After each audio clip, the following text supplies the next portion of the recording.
Hello, ça y est, l'automne s'est installé et on arrive dans cette magnifique ambiance chaleureuse que j'adore. J'ai adoré faire ma toute première déco d'automne dans notre nouvelle maison. Alors je vous propose aujourd'hui 2 décos pour l'automne que vous allez pouvoir réaliser vous-même. On commence tout de suite avec ces petites citrouilles.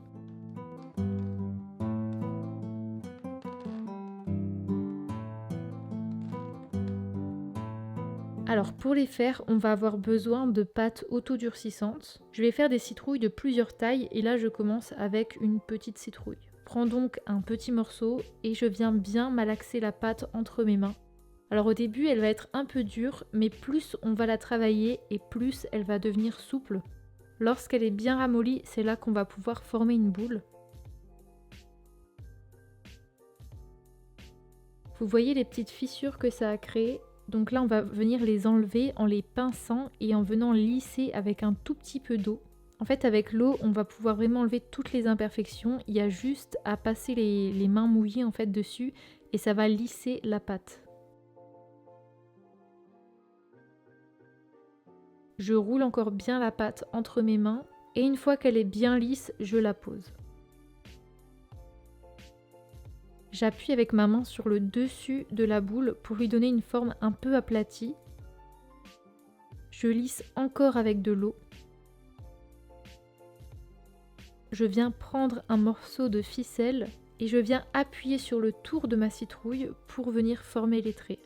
J'hésite pas à repasser plusieurs fois avec ma ficelle pour bien marquer les traits. Une fois que c'est fait, je viens prendre un peu d'eau, donc soit avec mes doigts, soit avec un pinceau, et en fait je viens passer dans les rainures pour les rendre en fait plus lisses. Ensuite je la mets de côté à sécher et je vais commencer ma deuxième citrouille.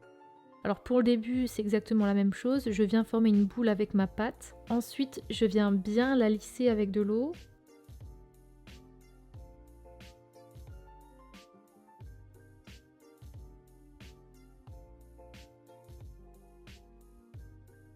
Ensuite je prends encore une ficelle et pareil qu'avant, je viens former les traits, les petites rainures tout autour de la citrouille. Voilà ce que ça donne. Après avec mes doigts ou un pinceau, je viens encore lisser les petits creux, les petites rainures et je la mets de côté. Je viens ensuite former les petits chapeaux qui viendront par-dessus mes citrouilles. Pour ça je prends un tout petit morceau de pâte et je viens en fait former une sorte de tige, donc j'appuie en fait sur le dessous et je remonte avec mes doigts.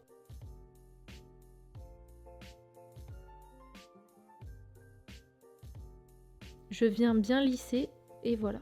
Ça part ensuite au séchage, donc vous voyez que j'en ai fait de plusieurs tailles différentes. Je viens laisser sécher à l'air libre environ 48 heures pour être sûr que ce soit bien sec. Donc une fois que mes citrouilles sont bien sèches, je vais pouvoir venir les poncer. Donc là c'est vraiment pas obligatoire, il y en a que quelques-unes que j'ai poncées parce qu'elles avaient vraiment des irrégularités et des petits morceaux qui ressortaient en fait avec le séchage. Donc je viens simplement prendre du papier de verre et je viens frotter sur ma citrouille.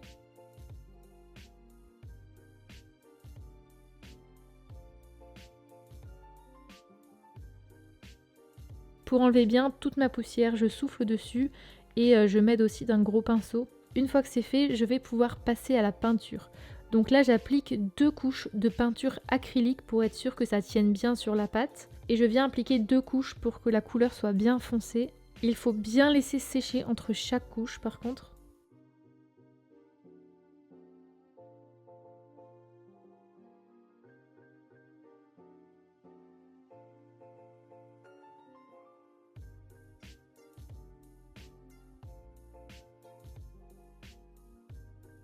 Je peins ensuite mes petits chapeaux, donc là pareil j'alterne avec les couleurs.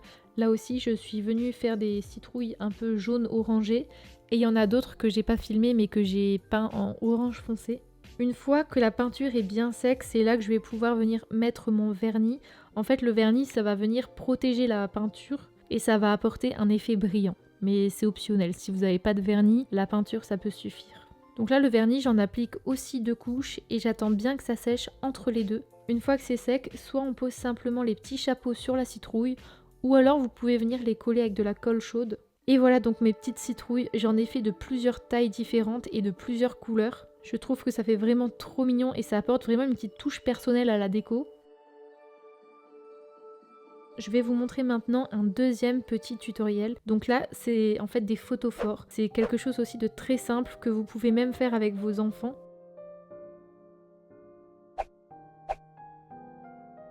Alors au niveau du matériel, je vous ai tout détaillé dans la barre d'infos. Là, on va déjà prendre un bocal en verre. Le mieux, c'est qu'il résiste à la chaleur. Et aussi des petites feuilles d'automne. Donc pour commencer, on va venir coller la feuille sur le bocal. Donc pour que ce soit plus simple pour la suite, là j'utilise un peu de scotch en fait que je suis venue coller sur ma feuille. Et ensuite j'ai plus qu'à venir coller la feuille sur mon bocal. Je viens mettre un peu de peinture sur une vieille éponge et je viens tout simplement tapoter ensuite sur mon bocal. J'appuie bien sur la feuille et il faut faire attention que la peinture n'aille pas en dessous de la feuille. Et je viens peindre donc tout mon bocal.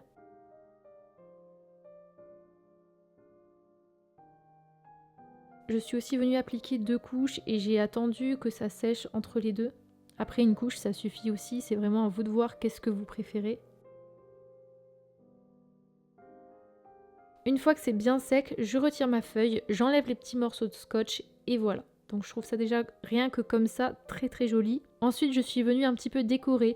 Donc pour ça je viens mettre une ficelle tout autour du pot et je viens faire un petit nœud. Vu que moi j'adore l'odeur du café en automne, je suis venue rajouter des grains de café et ensuite du coup je suis venue allumer une bougie à l'intérieur. Donc en fait avec la bougie et les graines de café, ça dégage une petite odeur dans la pièce et je trouve que ça sent vraiment très bon. Donc voilà le rendu, j'adore, je trouve ça super chaleureux et je trouve que ça va très bien avec ma déco. Vous pouvez aussi mettre une guirlande lumineuse à l'intérieur et rajouter un couvercle par-dessus. Et voilà, c'est la fin de vidéo. Donc là, la période de Noël maintenant va tout doucement arriver. Dites-moi si vous aimeriez bien aussi de nouveau avoir des tutos pour Noël. Vous savez que j'adore ça. Les calendriers de l'Avent, des idées de cadeaux à faire soi-même, etc. Donc dites-moi dans les commentaires et partagez-moi si vous avez fait ces petits tutos. Vous pouvez me rejoindre sur Instagram et sur mon groupe Facebook Les Astuces de Manon. Donc je vous fais de gros bisous et je vous dis à la prochaine pour une nouvelle vidéo. Ciao ciao!